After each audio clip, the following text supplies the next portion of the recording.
The White Revolution was a far-reaching series of reforms in Iran launched in 1963 by Shah Mohammad Reza Pahlavi. Mohammad Reza Shah's reform program was built especially to strengthen those classes that supported the traditional system. The Shah advertised the White Revolution as a step towards westernization, but there is little doubt that he also had political motives. The White Revolution was a way for him to legitimize the Pahlavi dynasty. Part of the reason for launching the White Revolution was that the Shah hoped to get rid of the landlord's influence and create a new base of support among the peasants and working class. The bulk of the program was aimed at Iran's peasantry, a class the Shah hoped to gain as an ally to thwart the threat of the increasingly hostile middle class. Thus, the White Revolution in Iran represented a new attempt to introduce reform from above and preserve traditional power patterns.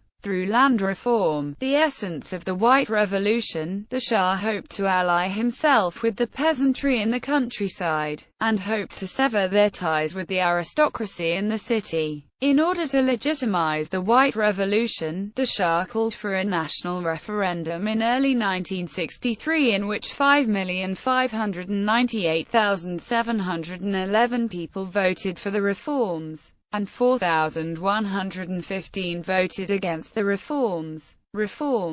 Mohammad Reza Shah had intended it to be a non-violent regeneration of Iranian society through economic and social reforms, with the ultimate long-term aim of transforming Iran into a global economic and industrial power. The Shah introduced novel economic concepts such as profit sharing for workers and initiated massive government-financed heavy industry projects, as well as the nationalization of forests and pastureland. Most important, however, were the land reform programs which saw the traditional landed elites of Iran lose much of their influence and power. Nearly 90% of Iranian sharecroppers became landowners as a result. Socially, the platform granted women more rights, and poured money into education, especially in the rural areas. The literacy corps was also established, which allowed young men to fulfill their compulsory military service by working as village literacy teachers. The White Revolution consisted of 19 elements that were introduced over a period of 15 years, with the first 6 introduced in 1962 and put to a national referendum on January 26, 1963. Land reforms program and abolishing feudalism. The government bought the land from the feudal landlords at what was considered to be a fair price and sold it to the peasants at 30% below the market value,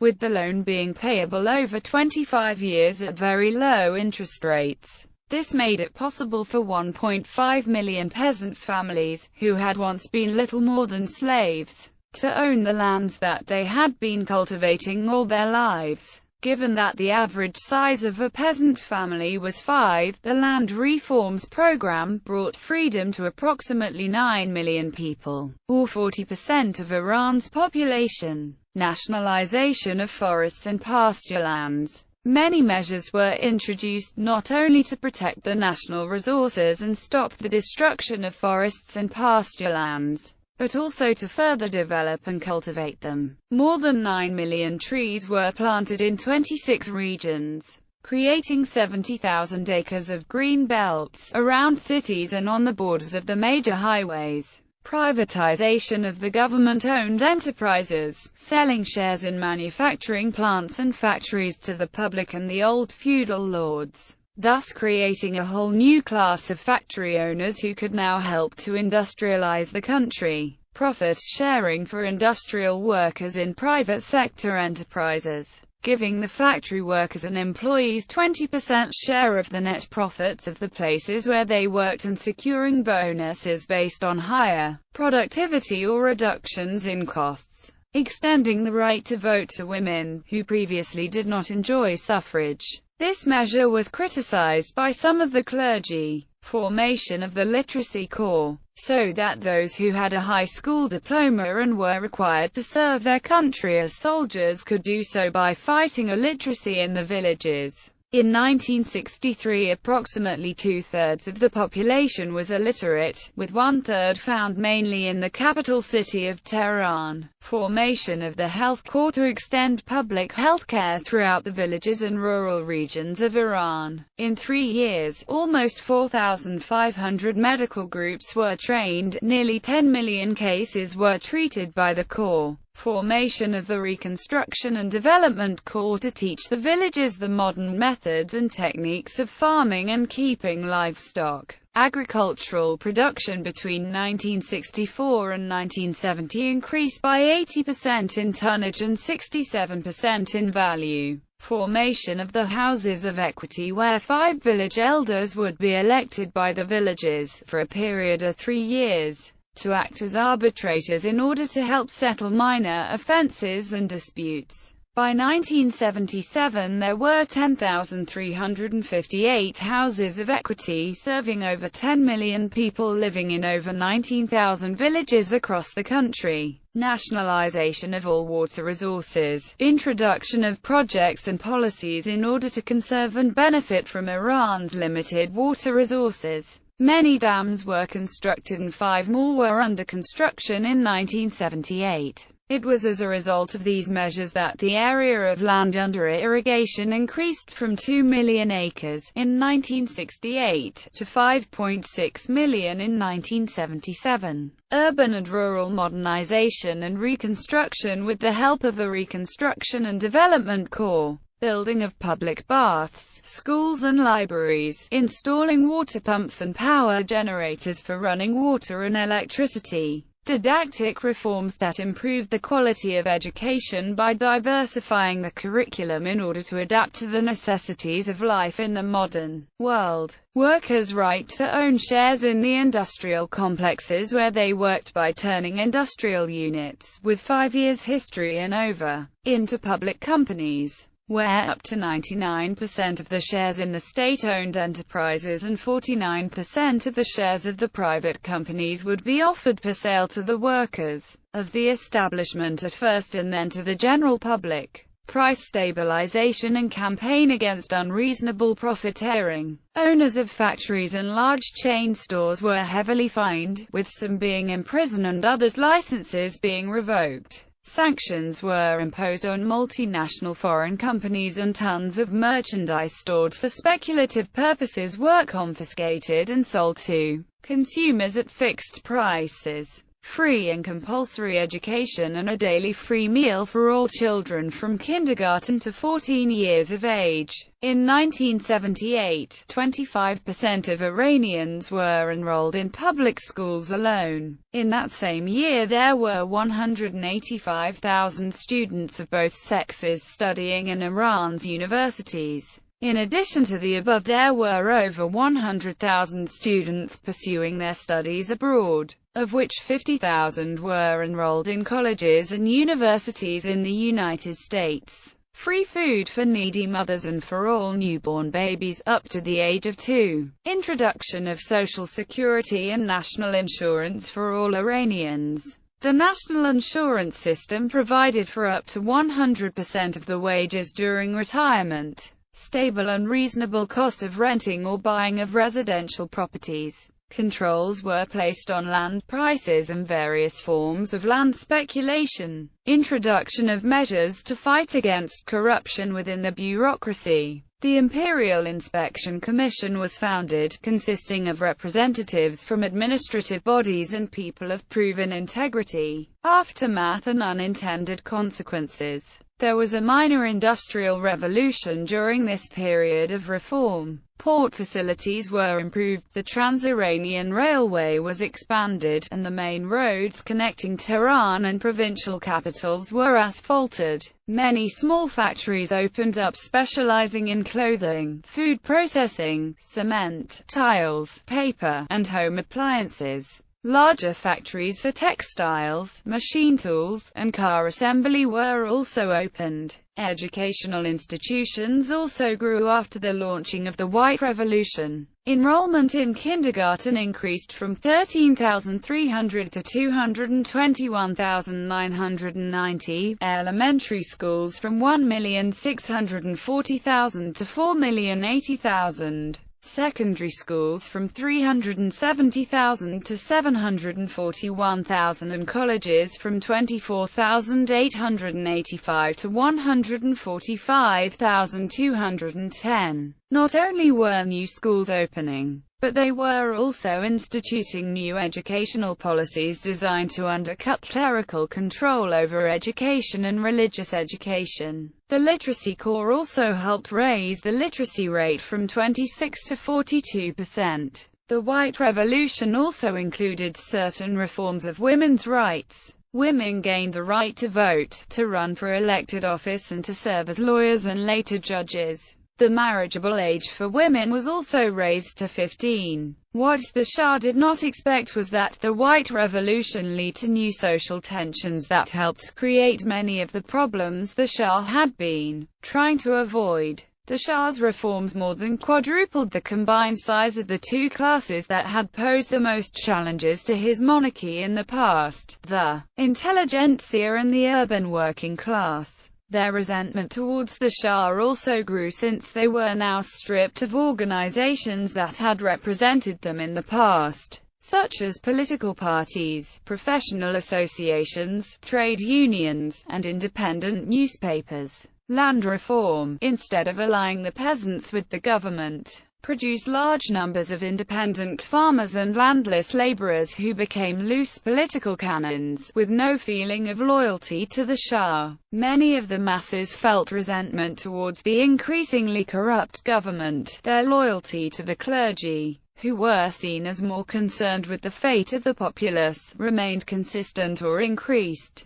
As Ervand Abrahamian pointed out, the White Revolution had been designed to preempt a Red Revolution. Instead, it paved the way for an Islamic revolution. The White Revolution's economic trickle-down strategy also did not work as intended. In theory, oil money funneled to the elite was supposed to be used to create jobs and factories, eventually distributing the money. But instead, the wealth tended to get stuck at the top and concentrated in the hands of the very few. It was true that Iran had made progress with various social programs from the White Revolution, but it was equally true that Iran still had one of the worst infant mortality rates and doctor-patient rates in the Middle East. It also had one of the lowest percentages of people who were receiving a higher education. For example, 68% of the adult population still remained illiterate, and 60% of children did not complete primary school. This resentment and anger towards the Shah's failed reforms seems to unite the people against the Shah, and certainly did not increase any class loyalty towards the Shah, as he had intended.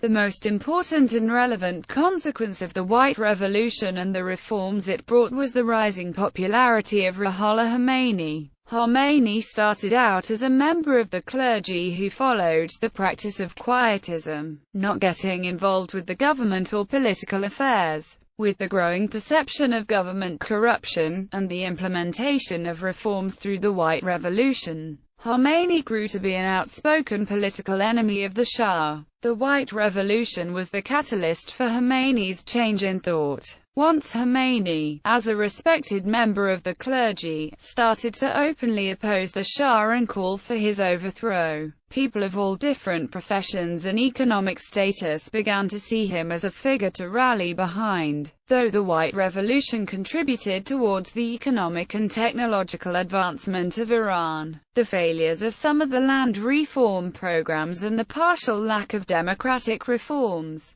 as well as severe antagonism towards the White Revolution from the clergy and landed elites, would ultimately contribute to the Shah's downfall and the Iranian Revolution in 1979. Problems with land reform. Land reform, which was the focus of the White Revolution, did what it was intended to do: weaken the notables and landlords. In their place, though, emerged a new group of commercial farmers, and many previously large landowning families, such as the Pahlavi family, managed to renovate themselves into these commercial farmers. A rapid expansion of small landowners did occur, but the peasantry as a whole did not acquire land. Only roughly half of the rural population received any land, and many of the people who did receive land did not receive enough to sustain themselves. The result of the White Revolution was that the rural population could be separated into three groups: prosperous farmers, small landowners, and village laborers.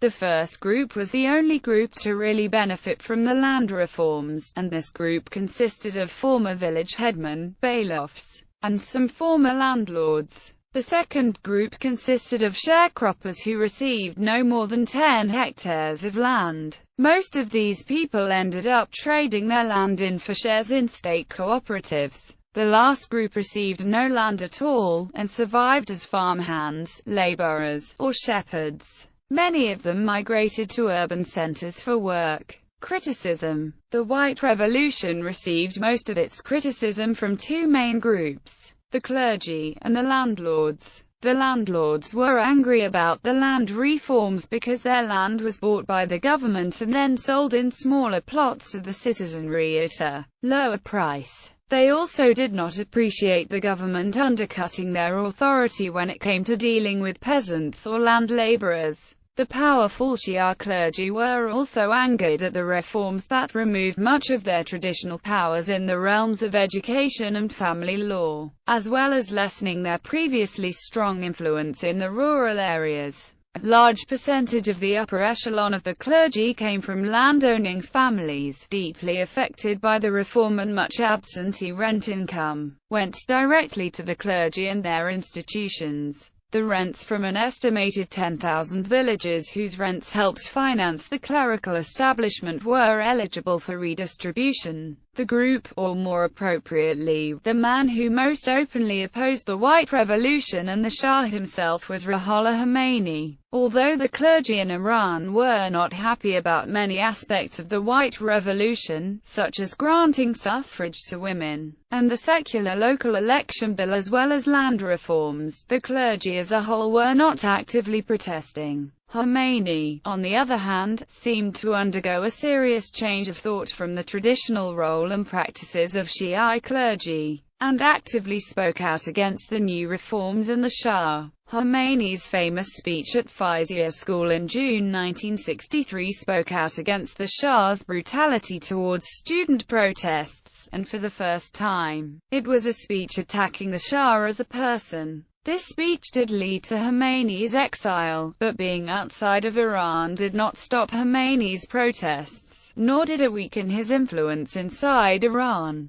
Khomeini also attacked provisions of the reforms that would allow members of Iran's non-Muslim minority to be elected or appointed to local offices. I have repeatedly pointed out that the government has evil intentions and is opposed to the ordinances of Islam. The Ministry of Justice has made clear its opposition to the ordinances of Islam by various measures like the abolition of the requirement that judges be Muslim and male. Henceforth, Jews, Christians, and the enemies of Islam and the Muslims are to decide on affairs concerning the honor and person of the Muslims. A couple months later on Ashura, Khomeini gave an angry speech attacking the Shah as a wretched, miserable man. 2 days later, on June 5, Khomeini was arrested. This sparked 3 days of rioting and left several hundred dead. The riots were remembered in speeches and writings as the time when the army slaughtered no less than 15,000.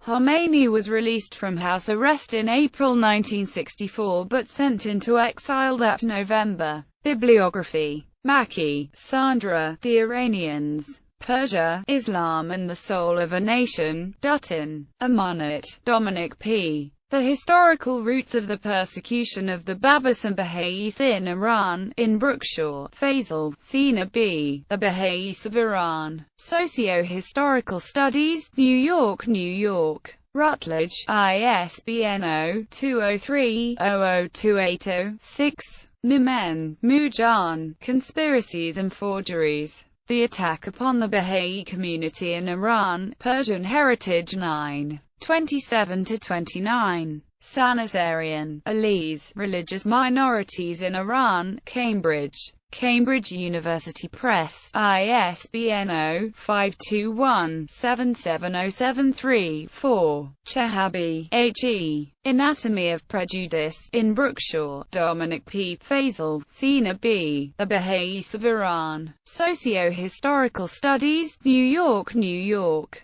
Routledge, ISBN 0-203-00280-6.